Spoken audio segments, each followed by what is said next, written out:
오늘 하나님 말씀은 요한복음 4장 27절부터 42절까지 말씀입니다. 제 성경은 147페이지입니다. 요한복음 4장 27절로 42절까지 말씀입니다. 저희들 같이 읽습니다. 이때 제자들이 돌아와서 예수께서 여자와 말씀하시는 것을 이상히 여겼으나 무엇을 구하시나이까, 어찌하여 그와 말씀하시나이까 묻는 자가 없더라. 여자가 물동이를 버려두고 동네로 들어가서 사람들에게 이르되, 내가 행한 모든 일을 내게 말한 사람을 와서 보라. 이는 그리스도가 아니냐 하니 그들이 동네에서 나와 예수께로 오더라. 그 사이에 제자들이 청하여 이르되, 랍비여 잡수소서. 이르시되, 내게는 너희가 알지 못하는 먹을 양식이 있느니라. 제자들이 서로 말하되, 누가 잡수실 것을 갖다 드렸는가 하니 예수께서 이르시되, 나의 양식은 나를 보내신 이의 뜻을 행하며 그의 일을 온전히 이루는 그것이니라. 너희는 넉 달이 지나야 추수할 때가 이르겠다 하지 아니하느냐. 그러나 나는 너희에게 이르노니 너희 눈을 들어 밭을 보라. 휘어져 추수하게 되었도다. 거두는 자가 이미 삭도 받고 영생에 이르는 열매를 모으나니 이는 뿌리는 자와 거두는 자가 함께 즐거워하게 하려 함이라.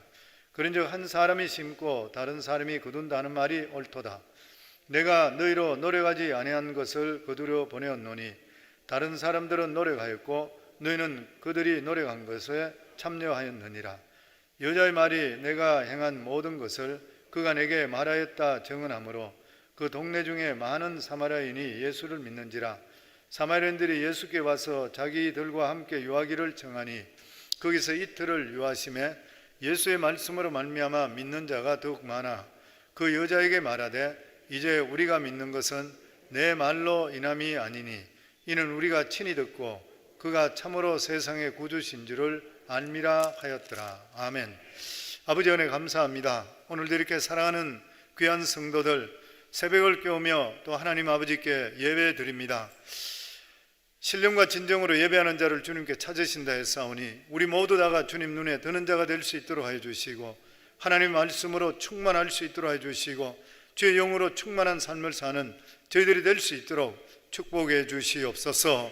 오늘도 이 시간에 주의 성령께서 우리 각자에게 말씀해 주실 줄 믿사오며 예수님 이름으로 기도하옵나이다. 아멘. 예수님께서 수가성에 버림받고 있던 이 여인을 구원하기 위해서 일부러 예루살렘에서 갈릴리 쪽으로 위로 올라가는 중에 이 사마리아 지역에 유대인은 들어가지 않는데도 불구하고 그 여인 때문에 찾아 들어갔습니다. 그리고 이 남편을 5명이나 있었고 6번째 남자와 살고 있는, 세상적으로 이야기할 때는 타락하고 희망을 갖지 못했던 이 여인을 예수님께 만나게 되었습니다. 그러면서 이 여인에게 대화 중에 이 여인이 예수님에 대해서 확실히 알지 못할 때 과거에 대해서 정확하게 말씀해 주셨습니다. 네가 어떤 생활을 했고, 이 말씀을 할 때 이 여자가 깜짝 놀라 기절할 뻔했습니다. 너무 놀라버렸던 것이죠. 그리고 나서 그때부터 이 여인은 예수님이 바로 그리스도이라는 것을 알게 되었습니다. 이 여인이 이 예수님을 그리스도라는 것을 알게 되는 이러한 일이 일어났을 때에 그 마음속에 갑자기 예배드리고 싶은 마음이 생기는 거예요. 그러니까 예수님께 묻기를, 우리는 그리심산에서 예배드린데 당신은 예루살렘에 드려야 된다는데 우리가 어디서 예배를 드리는 것이 맞습니까? 이렇게 물었습니다. 그랬을 때에 예수님께서 예배에 대해서 아주 정확한 말씀, 그 정의 되시는 중요한 말씀을 하셨습니다. 그 첫 번째가 뭐냐면은 예배에 가장 중요한 것이 예배 대상이다. 그래서 4장 21절에 보면 예수께서 이르시되, 여자여 내 말을 믿으라. 이 산에서도 말고, 그리심산이죠, 예루살렘에서도 말고 너희가 아버지께 예배할 때가 이르리라. 그러니까 장소가 중요한 것이 아니라 누구에게 예배드리냐 중요하다. 누구냐? 아버지라는 것이에요. 사마리아 여인은 예배를 단순히 하나의 그냥 의식이나 형식이라 이렇게 알고 있었습니다. 그런데 주님께서 분명히 말씀하는 것이 뭐냐면은 하나님을 정확하게 알고 하나님께 예배드리는 것이 바로 하나님 받으시는 예배다. 그 예배는 순서도 아니고 찬양도 아니고 말씀도 아니고 이 모든 것들을 통해 하나님을 만나는 것이 예배다. 그 예배의 대상은 오직 하나님 아버지다.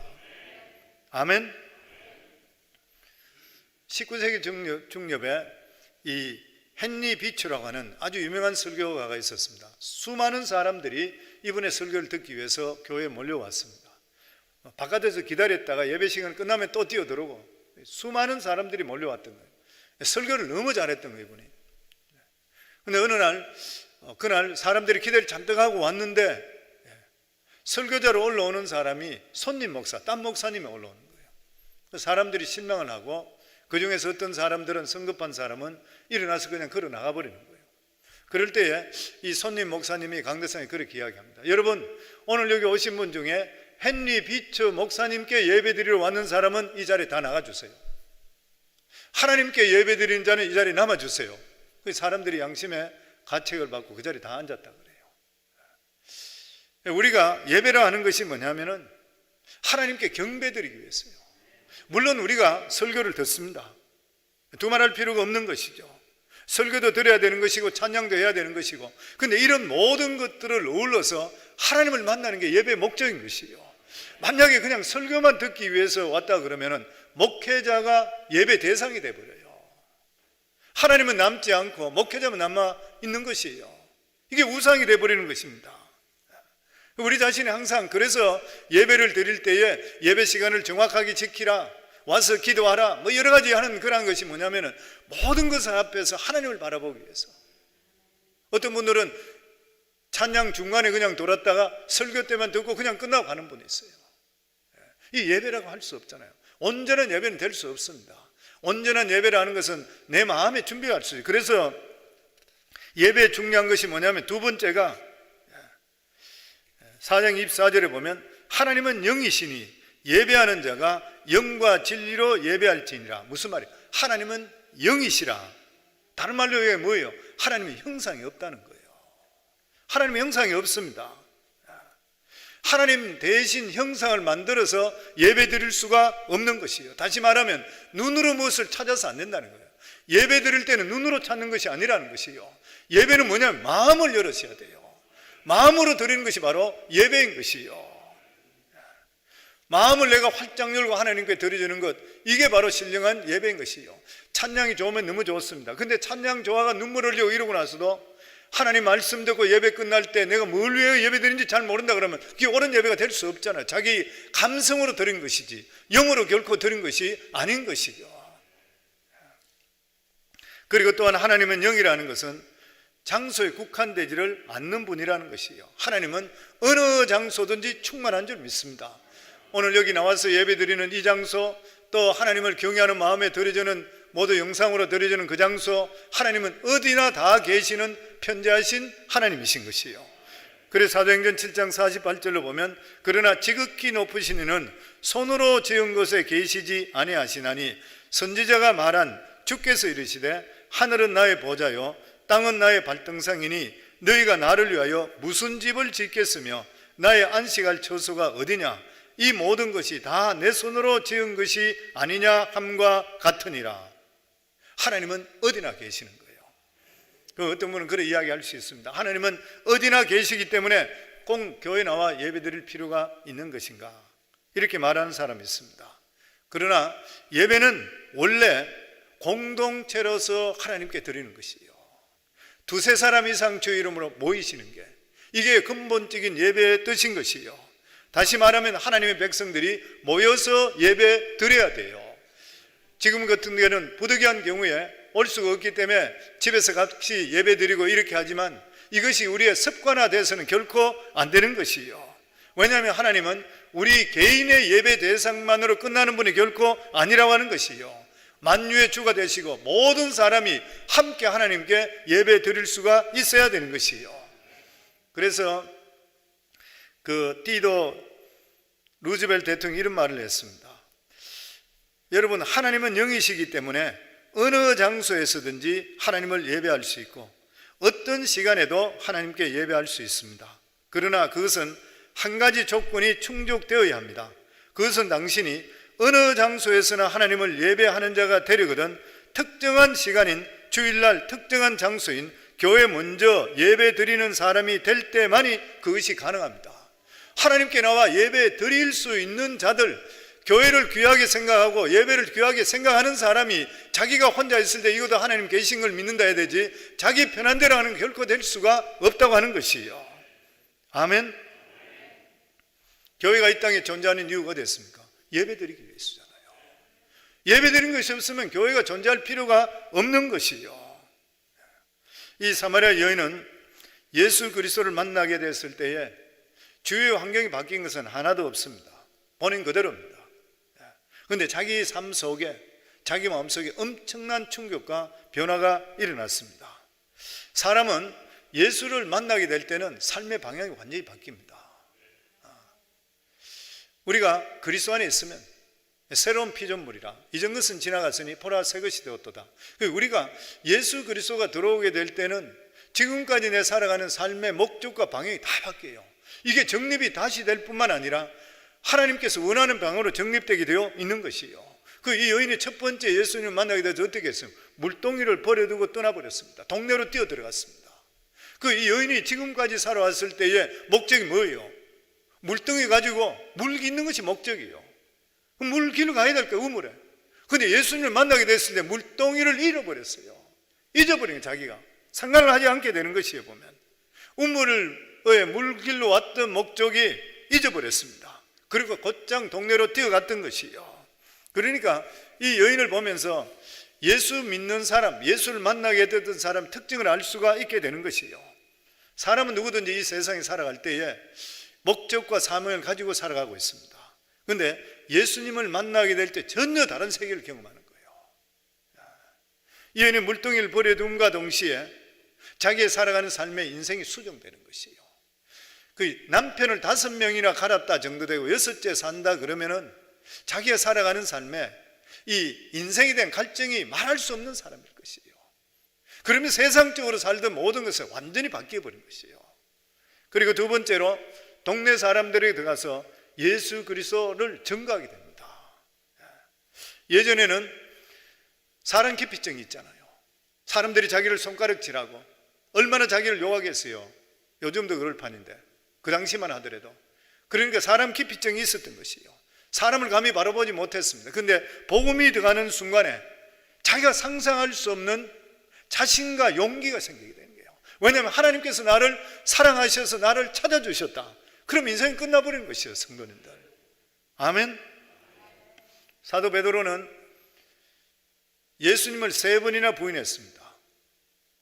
그러다가 예수님 성천하시고 성령께서 오셔서 성령이 임하심을 경험하는 그 순간에 상상할 수 없는 담대함과 용기가 생기는 것이에요. 사람이 우리가 하나님을 경험하게 될 때는 내가 생각하지 못하는 일들이 우리 속에 일어나게 되어 있는 것이에요. 그러면서 예수님이 누구인지에 대해서 정확하게 증거했습니다. 나는 그리스도를 만났다. 나는 진짜 그리스도를 만났다. 그랬을 때에 30절에 보면 그들이 동네에서 나와 예수께 오더라. 동네 사람이 이 여인이 너무나 확실하게 얼굴이 바뀌면서 기쁨이 넘치면서 내가 예수를 만났다니까 그렇게 천대받고 인간 취급하지 않는데 이 여인이 말을 듣는 거예요. 사람이 바뀌는 것이거든요. 종교적으로 성숙했던 니고데모는 예수님을 그리스도로 만나지 못했습니다. 그런데 무식하고 천한 이 여인은 예수 그리스도를 만나자마자 거듭나는 역사가 일어나고 거듭나자마자 사람들에게 예수 그리스도를 전가하는 역사가 나타났던 것이요. 39절에 보면 여자의 말이 내가 행한 모든 것을 그가 내게 말하였다 증언하므로 그 동네 중에 많은 사마리아인들이 예수를 믿는지라. 우리가 전하는 이 복음, 단순한 복음인데도 불구하고 이 복음이 증거되는 순간에 예수를 믿는다는 것이에요. 내 개인적인 지식이나 어떤 사회적인 지위나 이런 것들로 예수 믿는 것이 아니라 내가 진짜 예수를 만났다는 단순한 고백으로 인해서 그 사람의 얼굴 표정과 감격하는 그것을 보면 사람이 따르는 것이에요. 특별히 테크닉이 필요 없는 것이에요. 실제로 보면. 그런데 그 사람들이 사마리아 사람들이 확실하게 예수를 믿은 것은 그 사람들이 예수님께 와서 예수님 말씀을 듣게 됩니다. 이게 전도하는 거 똑같잖아요. 전도하시는 분들은 그냥 전하시면 돼요. 교회만 와보라 그러시면 돼요. 오시고 나면은 그 다음에 말씀으로 그 사람이 변화시켜요, 하나님께. 4장 42절에 보면 그 여자에게 말하되 이제 우리가 믿는 것은 내 말로 인함이 아니니 이는 우리가 친히 듣고 그가 참으로 세상의 구주신 줄을 알미라 하였도다. 우리 모두 전도할 때에 두려움을 갖지 말아야 되는 것이에요. 세상 사람들에게 예수 그리스도를 그냥 소개하면 되는 것이에요. 우리가 복음을 전하지 못해서 사람들이 믿지 못하는 경우들이 너무나 많이 있습니다. 예수님께서 사마리아 여인에게 복음 전하는 중에 예수님의 제자들은 이제 먹을 것을 구하러 갔었지요. 그리고 예수님의 제자들이 돌아왔을 때 그때는 이 사마리아 여인들이 동네로 또 뛰어 들어갔습니다. 복음 전가하러. 들어와서 제자들이 31절에 오면 그 사이에 제자들이 청하여 이르되 랍비어 잡수소서 이르시되 내게는 너희가 알지 못하는 먹을 양식이 있느니라. 음식을 구해왔는데 예수님이 하시는 말씀, 예수님 드소서, 음식이 여기 있습니다. 그러니까 내게는 너희가 알지 못하는 먹을 양식이 있느니라. 예수님과 제자들이 서로 맞지 않는 그러한 대화를 나누는 것이에요. 예수님의 제자들의 관심은 먹는 것, 육적인 데 관심이 있었습니다. 예수님은 영적인 일에 관심이 있었던 거예요. 서로 대화가 통하지를 않는 것이에요. 우리 삶에도 육적이면 육적이 될수록 하나님과는 대화가 안 통합니다.